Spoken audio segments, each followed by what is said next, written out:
നമ്മൾ ഉദ്ദേശിക്കുന്ന ആളെ ഒരു പാവയിലേക്കോ അല്ലെങ്കിൽ ഒരു പ്രതിമയിലേക്കോ ആവാഹിച്ചിട്ട് ആ പ്രതിമയെ നമ്മൾ ഉപദ്രവിക്കുന്നതൊക്കെ അവരുടെ ശരീരത്തിൽ അവർക്ക് ഫീലാവും.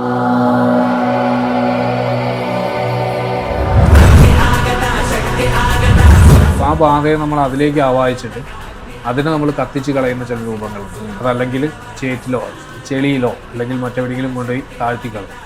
ചിലരത് ശ്മശാനത്ത് കൊണ്ടുപോയി.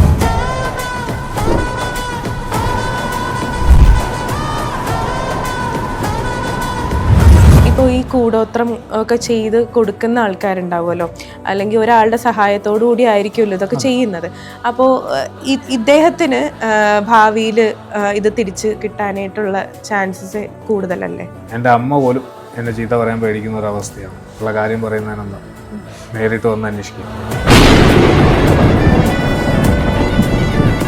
പണം മേടിക്കുമ്പോൾ ആ ഒരു ഇത് കട്ടാവുകയാണ് ചെയ്യുന്നതെന്നൊക്കെ പറഞ്ഞു കേട്ടിട്ടുണ്ട്. അതിനകത്ത് എത്രത്തോളം സത്യം ഉണ്ടെന്ന് എനിക്കറിയില്ല. ബന്ധത്തിന്റെ മുകളിൽ ചെയ്ത് കൊടുക്കുന്നതും പൊട്ടണമെന്ന് ഞാൻ പറയും. കാരണം എന്തുകൊണ്ടാന്ന് വെച്ച് കഴിഞ്ഞാൽ എൻ്റെ കൈ പിടിക്കുന്ന ആളുകൾക്ക് ചിലപ്പോൾ അത് ഫീൽ ചെയ്യാറുണ്ടെന്ന് പറഞ്ഞിട്ട്. ഇപ്പൊ ഇവിടെ തന്നെ ഇതിന്റെ മുന്നേ ഒരാൾക്ക് ഞാനത് ഇവിടെ ചെയ്ത് കാണിച്ചു കൊടുക്കും. എനിക്ക് ചെയ്ത്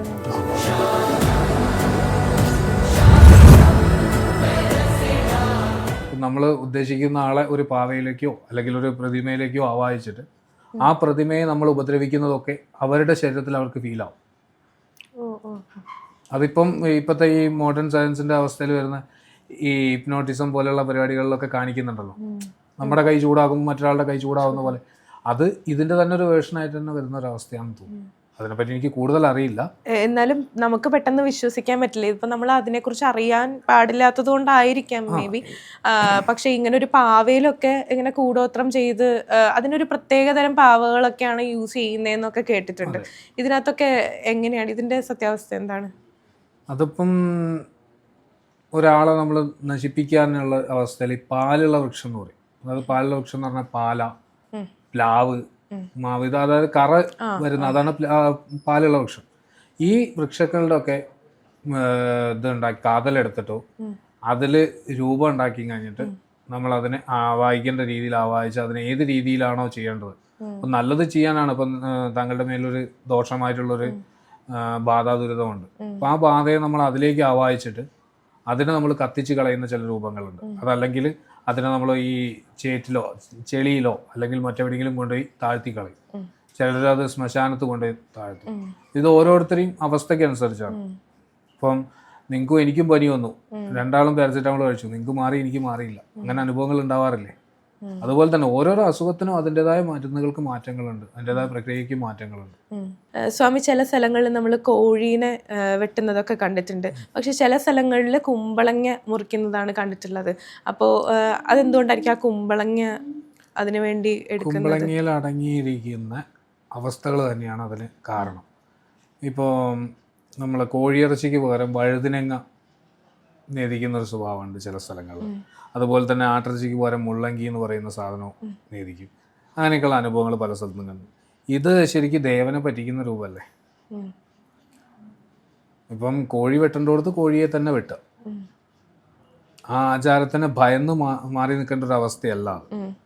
കാരണം ആ രക്തം കൊടുക്കുന്നതിന് രണ്ട് കാരണങ്ങളുണ്ട്. ഒന്ന് ദേവന് പൂജ ചെയ്യുന്നു, ദേവന് ബലം കൂടുന്നു എന്നുള്ളതും, പിന്നെ ഈ രക്തം കാണുന്ന സമയത്ത് ഒരുപാട് ആളുകൾ തലയുറ്റി വീഴുന്ന ഒരവസ്ഥകളൊക്കെ, അതൊക്കെ മാറ്റം കിട്ടും. ഇപ്പൊ ഞാനിത് കേട്ടിട്ടുള്ളത് മാരിയമ്മൻ കോവിലൊക്കെ ഈ ഉത്സവത്തിന്റെ ആ ഒരു സമയത്ത് ശ്മശാനങ്ങളിൽ പോയിട്ട് കുമ്പളങ്ങ വെട്ടുന്ന ഒരു ഇതാണ് ഞാൻ കേട്ടിരിക്കുന്നത്. കുമ്പളങ്ങയില് ആ ഒരു അവസ്ഥനെ ആവാഹിച്ചിട്ടാണ് വെട്ടുന്നത്. കുമ്പളങ്ങ ഒരു ജീവനായി കണ്ടിട്ടാണ് വെട്ടുന്നത്. അതുപോലെ തന്നെയാണ് ഈ ഗുരുതിയും ആ ഒരു അവസ്ഥയിൽ തന്നെയാണ്. ഇപ്പം 1000 കോഴിയുടെ ഗുരുതി എന്നൊക്കെ പറയും. അതിൽ ഇപ്പോൾ 1000 കോഴിക്ക് ഗുരുതി നടത്തുകയാണെങ്കിൽ എത്ര രക്തം ഉണ്ടാവും എന്നുള്ളൊരു അവസ്ഥ ഉണ്ട്. ആ അവസ്ഥയിലേക്ക് ഒരു കോഴിയെ വെട്ടി ആ രക്തം കൊടുത്ത് ആ ഗുരുതിയിലേക്ക് ഒഴിച്ചു കഴിയുമ്പോൾ അത് 1000 കോഴിക്ക് തുല്യമായി എന്നാണ് കണക്ക് പറയുന്നത്. അപ്പൊ അത് നേദിക്കുന്ന ഒരു അവസ്ഥ ഉണ്ട്. അതേപോലെ തന്നെയാണ് ഈ കുമ്പളങ്ങ തേങ്ങയിലും ഒക്കെ ചെയ്യാറുണ്ട്.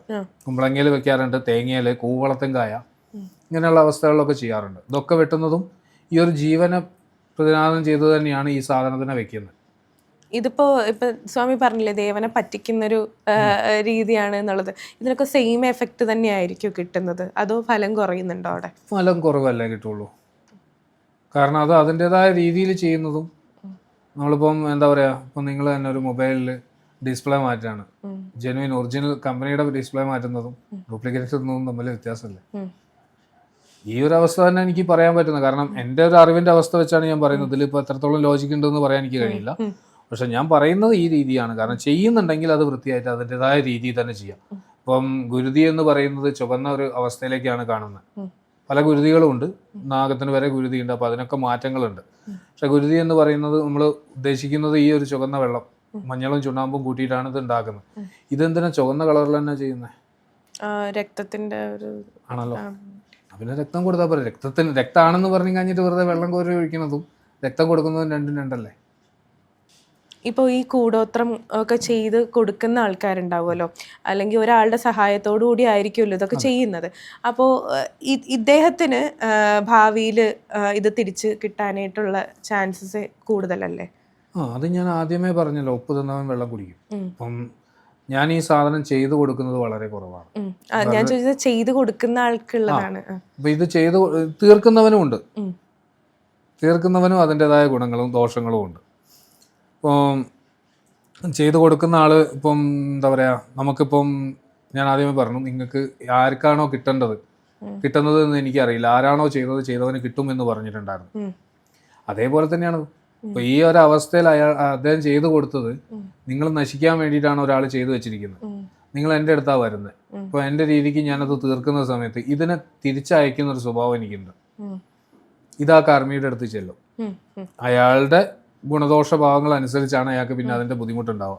ചിലപ്പോൾ അദ്ദേഹം പറയുന്നത് ഇത്രയേ ഉള്ളൂ, ഞാനൊന്നും ചെയ്തിട്ടില്ല, ഇന്ന ആള് എനിക്ക് ധനം തന്ന് എന്നെ കൊണ്ട് ചെയ്യിപ്പിച്ചതാണ്. അപ്പൊ അയാൾക്ക് അതിന്റെ കുറഞ്ഞൊരു അംശം കിട്ടിയിട്ട് ബാക്കി മുഴുവൻ നിങ്ങളുടെ ശത്രുവായിട്ട് നിൽക്കുന്ന ആരാണോ അയാളിലേക്ക് പോകും. ഇങ്ങനെയും സംഭവിക്കാറുണ്ട്. പിന്നെ ഈ ദോഷം മാറ്റുന്ന സമയത്ത് ഇപ്പം നിങ്ങൾ ചെളിയിലാണ് നിൽക്കുന്നത്, അപ്പൊ നിങ്ങളുടെ ഞാൻ കൈ തന്ന് കയറ്റുമ്പോൾ എൻ്റെ കയ്യിലും ചെളിയാവുന്നത് സ്വാഭാവികമല്ലേ, സ്വാഭാവികമായിട്ടും ഉണ്ടാകുന്നത്. അപ്പം നമ്മളത് നിങ്ങളെ കഴുകി വൃത്തിയാക്കുന്നത് എപ്രകാരമോ അതുപോലെ തന്നെ, അല്ലെങ്കിൽ അതിന്റെ മറ്റൊരു രീതിയിൽ നമ്മൾ നമ്മുടെ കൈയും കഴുകി വൃത്തിയാക്കേണ്ടി വരും. ഇപ്പൊ ചെയ്തു കൊടുക്കുന്ന ആള് ഒരു സുഹൃത്ത് ബന്ധത്തിന്റെ പുറത്ത് ചെയ്തു കൊടുക്കുന്നതാണ് എന്നുണ്ടെങ്കിൽ അതിന് എങ്ങനെയായിരിക്കും? സാധാരണ ഞാൻ പറഞ്ഞു കേട്ടിട്ടുള്ളതാണ്, എനിക്ക് അതിനെപ്പറ്റി വലിയ അറിവില്ല. കാരണം പണം മേടിക്കുമ്പോ ആ ഒരു ഇത് കട്ടാവുകയാണ് ചെയ്യുന്നത് എന്നൊക്കെ പറഞ്ഞു കേട്ടിട്ടുണ്ട്. അതിനകത്ത് എത്രത്തോളം സത്യം ഉണ്ടെന്ന് എനിക്കറിയില്ല. സുഹൃത്ത് ബന്ധത്തിന്റെ മുകളിൽ ചെയ്തു കൊടുക്കുന്നതും പൊട്ടണമെന്ന് ഞാൻ പറയൂ.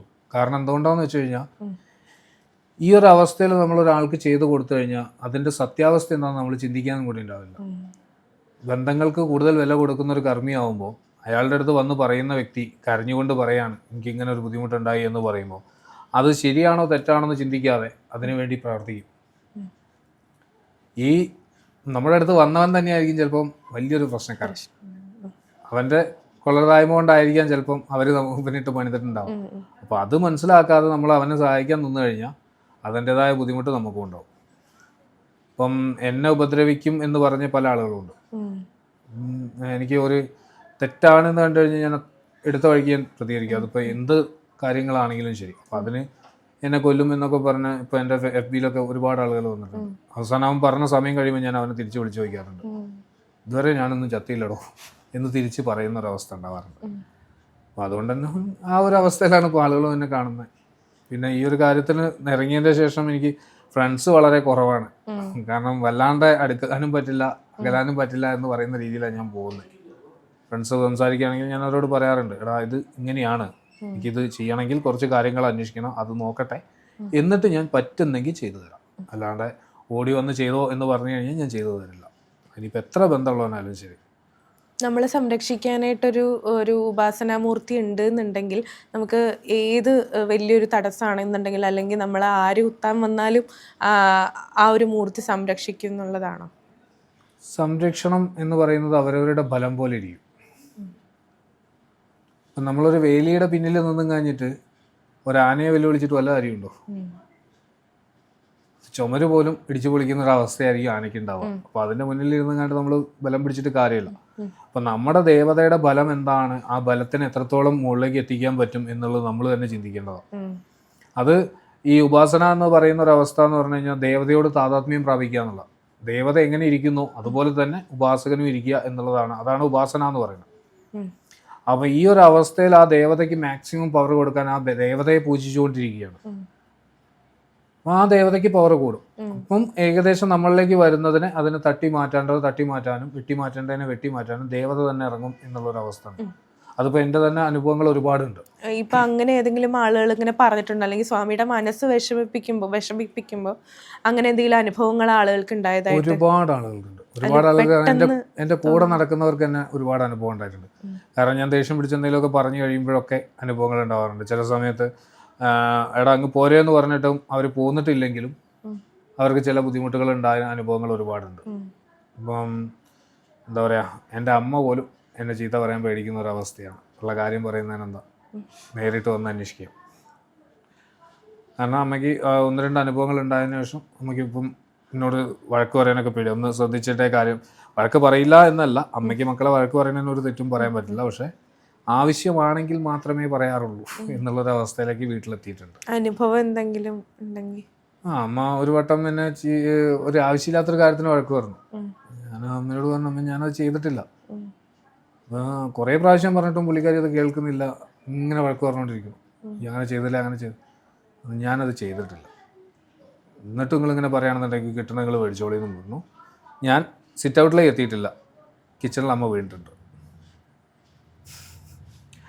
അത് നമ്മുടെ ചെറുവണ്ണൂർ ഫറോക്ക് ESI ഉണ്ട്.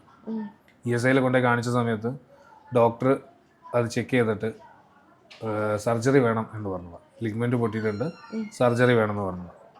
അപ്പം സർജറി ചെയ്താൽ തന്നെ അവർ പറഞ്ഞത് 80% എണീറ്റ് നടക്കില്ല, 20% നടക്കുള്ളൂ. കാരണം ഇത് മുട്ടിനെ മാറ്റി വയ്ക്കുന്ന സർജറിയാണ്. അപ്പോൾ അത് എല്ലാവരും പറയുന്ന ഒരവസ്ഥ തന്നെയാണ്. അപ്പോൾ അത് കേട്ടപ്പോൾ അമ്മയ്ക്കൊരു പേടി വന്നു. അമ്മേൻ്റെ അടുത്ത് വന്ന് പറഞ്ഞു, മോനെ എനിക്കിങ്ങനെ ഒരു ബുദ്ധിമുട്ടുണ്ട്, ഞാൻ എന്താ ചെയ്യണത്, ഡോക്ടർ സർജറി ചെയ്യണമെന്നാണ് പറയണമെന്ന്. നിങ്ങളെന്തേ പറയാഞ്ഞ്? ഒന്നുമില്ല, എന്നെ ചീത്ത പറഞ്ഞപ്പോഴാണ് ഞാൻ വീണതെന്ന് എനിക്ക് ബോധ്യമായതുകൊണ്ടാണ് ഞാൻ പിന്നെ പറയാഞ്ഞത്. ഇപ്പം എന്തേ പിന്നെ വന്ന് പറഞ്ഞു, ഇനിയിപ്പോൾ സർജറി ചെയ്യല്ലാതെ വേറെ നിവർത്തിയൊന്നുമില്ല. കാരണം വീട്ടിൽ വേറെ സ്ത്രീകളൊന്നും ഇല്ലാത്തതുകൊണ്ട് തന്നെ അമ്മയ്ക്ക് കൂടെ നിൽക്കാനോ എടുക്കാനോ പിടിക്കാനോ ഒക്കെ, കാരണം സ്ത്രീകളെപ്പോഴും നോക്കാൻ സ്ത്രീകൾ തന്നെ വേണം എന്നുള്ളൊരവസ്ഥ, അത് പുരുഷനായാലും അങ്ങനെ തന്നെ. അപ്പോൾ ആ ഒരു അവസ്ഥയിൽ അമ്മ പറഞ്ഞു, ഇങ്ങനെ ആണ്, എന്താ ചെയ്യാന്ന് വെച്ചു. ഒന്ന് പോകാന്ന് പറഞ്ഞ് കൂട്ടി മെല്ലെ പിടിച്ചുകൊണ്ടാണ്, ഞാൻ വീടിൻ്റെ മുകളിലാണ് ഇരിക്കുന്നത്. അപ്പോൾ അങ്ങോട്ട് കൂട്ടിക്കൊണ്ടുപോയി അവിടുന്ന് ഒരു മരുന്നെടുത്ത് കൊടുത്തിട്ട് പറഞ്ഞു, ഇത് ഇന്ന് കുടിക്കുക, 3 ദിവസം അടുപ്പിച്ച് കുടിക്കുക. കാരണം എനിക്ക് ഈ രാവിലെ എണീക്കുന്ന സ്വഭാവമൊന്നും വളരെ കുറവാണ്. കാരണം ഞാൻ അധികവും രാത്രി വല്ലാതെ ലേറ്റായി കിടക്കുന്നതാണ്. ചിലപ്പം 2 മണിക്കും 3 മണിക്കൊക്കെയാണ് കിടക്കുക. അപ്പോൾ അതുകൊണ്ട് തന്നെ രാവിലെ ഒരു 8 ആ ഒരു സമയത്തേക്ക് ഞാൻ എണീക്കാറുള്ളൂ. അപ്പോൾ അതുകൊണ്ട് തന്നെ പുള്ളിക്കാരോട് പറഞ്ഞു, നിങ്ങൾ വന്നത് എടുത്ത് കഴിച്ചോമേ, വേറെ കുഴപ്പമൊന്നുമില്ല, ഞാൻ ബാക്കി നോക്കിക്കോളാന്ന്.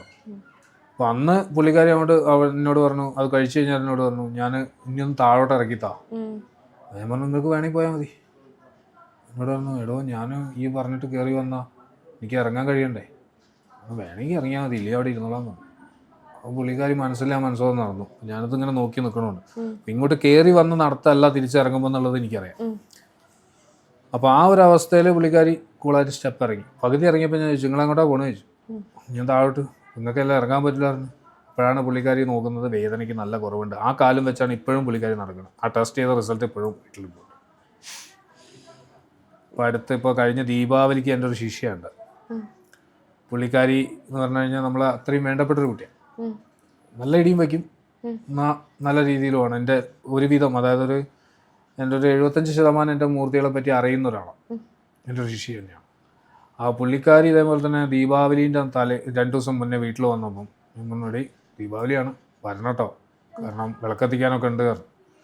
എന്നോട് എടുത്ത വഴിക്ക് പറഞ്ഞു, എനിക്ക് ലീവ് കിട്ടൂല, ലീവ് കിട്ടുമെന്ന് അറിയില്ല, ഞാൻ ഇതിന് പോവാണ്, ജോലിയുണ്ട്, അതിൻ്റെ വിഷയങ്ങളുണ്ട്. ഞാൻ അടുത്ത വഴിക്ക് പറഞ്ഞു, അന്ന് ഈ കണക്ക് അതാണ് അല്ലെങ്കിൽ അങ്ങോട്ട് പൊക്കോ പറഞ്ഞു. കാരണം ഈ ജോലി കിട്ടാതിരുന്നിട്ട് കിട്ടിയതാണ്, അതെങ്ങനെയാണ് കിട്ടിയതെന്ന് എനിക്കും അവൾക്കും നല്ലോണം അറിയാം. അപ്പോൾ ആ ഒരു അവസ്ഥയിൽ ഉള്ളത് പറഞ്ഞപ്പോൾ ഞാൻ പറഞ്ഞു, അന്നാ ഈ നോക്കിക്കോ, എന്നെ കൊണ്ട് കഴിയുമ്പോൾ ഈ നോക്കിക്കോ, നിങ്ങൾക്ക് ഈ വന്നില്ലെങ്കിൽ എനിക്ക് കുഴപ്പമൊന്നുമില്ല, എനിക്ക് ജീവൻ ഞാൻ അവിടെ പരിപാടി നടത്തുന്നതാണ്. അപ്പോൾ അതും പറഞ്ഞു, അതും കേട്ട് അവളങ്ങോട്ട് ചിരിച്ചുകൊണ്ട് പോയി. പിന്നെ പോകുമ്പോൾ എന്നോട് വിളിച്ച് പറഞ്ഞു, ഇല്ല ഞാൻ ലീവിന് നോക്കുന്നുണ്ട് പറഞ്ഞു. പറഞ്ഞു, ഈ എന്നേം ചെയ്തു പറഞ്ഞു. ഹസ്ബൻഡും ഉണ്ട് കൂടെ. ആ പുള്ളിക്കാരിനോട് ഹസ്ബൻഡ് പോകുമ്പോഴേ ചോദിക്കുന്നുണ്ട്, ഈ എന്തിനാടി അയാളോട് അങ്ങനെ പറഞ്ഞേ, എനിക്ക് അവിടെ നിന്ന് ലീവ് കിട്ടി നോക്കിക്കൂടെ ഇനിയോ? അല്ല ഞാൻ ദീപേട്ടനോടല്ലേ പറഞ്ഞേ, കുഴപ്പമൊന്നുമില്ല. കാരണം എന്നെ സ്വാമിന്ന് വിളിക്കാത്ത വളരെ കുറഞ്ഞ ആളുകളിൽ ഒരാളാണ് പുള്ളിക്കാരി. പുള്ളിക്കാരിനോട് പലവട്ടം ചോദിച്ചതാണ്, സ്വാമിന്ന് ഏട്ടാന്ന് വിളിച്ചാവട്ടെ എന്നുള്ളത്. ഞാൻ അന്നൊക്കെ സ്വാമിന്ന് പറഞ്ഞു. പിന്നെ ഒരു കാര്യം കൊടുത്തപ്പോൾ അത് വൃത്തിയായിട്ട് ചെയ്യണ കണ്ടപ്പോൾ ഞാൻ പറഞ്ഞു ശരി ഇനി മുതൽ നമുക്ക് ഏട്ടാൻ തന്നെ വിളിച്ച് കൂടെ കുടിക്കുമെന്നു. അങ്ങനെയാണ് പിന്നെ ഒരു അവസരം. പുള്ളിക്കാരിന് ആ ഒരു രൂപത്തിൽ നിന്ന് ദീപാവലീൻ്റെ അന്ന് രാവിലെ പുള്ളിക്കാരി രാവിലെ നടക്കാൻ ഇറങ്ങിയത്. പുള്ളിക്കാരി വീണ് കാലിൻ്റെ മുട്ടിന് പണിയിട്ട് അവിടുന്ന് കൊണ്ടുപോയി ഡോക്ടറെ അടുത്ത് കൊണ്ടുപോയപ്പോൾ ഡോക്ടർ മറ്റേ ഇത് വെച്ച് കെട്ടി ബാൻഡ് ചെയ്തു വിട്ടു. ഒന്നും വലിയ കുഴപ്പങ്ങളൊന്നുമില്ല, പുള്ളിക്കാരി തീരെ നടക്കാൻ വയ്യ. അങ്ങനെ ഞാനിത് അറിഞ്ഞപ്പോൾ പോയി. അപ്പോൾ ഇത് നമ്മളെ അടുത്ത് നിന്ന് ചെറിയൊരു ഇത് ദേഷ്യം വന്നതാണെന്ന് അറിഞ്ഞതുകൊണ്ട് പോയി അവിടെ വീട്ടിൽ പോയി അവളുടെ അടുത്ത് ഹസ്ബൻഡിനോട് പറഞ്ഞു ഞാൻ കൊണ്ടുപോകുക അതിനെ പറഞ്ഞു.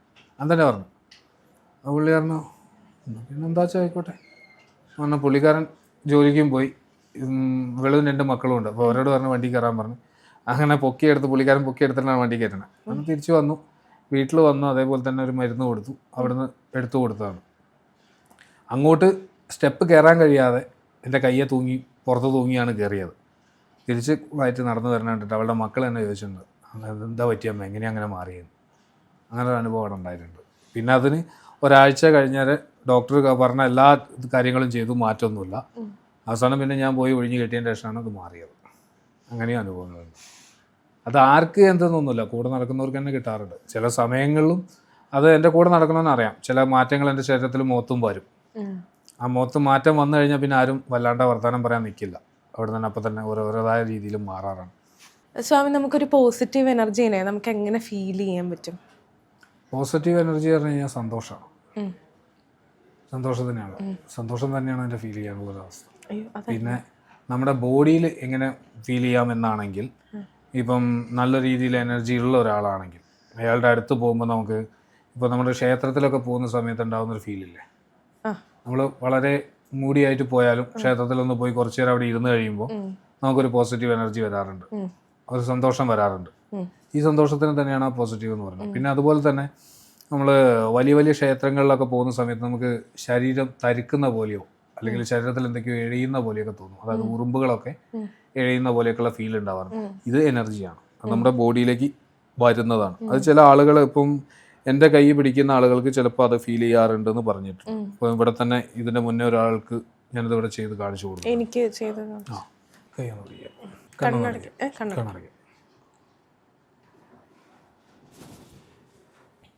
ബോഡിയിൽ ഒന്ന് ഫ്രീ ആയോ മൊത്തത്തില, ഒരു വെയിറ്റ് ഇല്ലാത്തൊരു ഫീൽ വന്നു.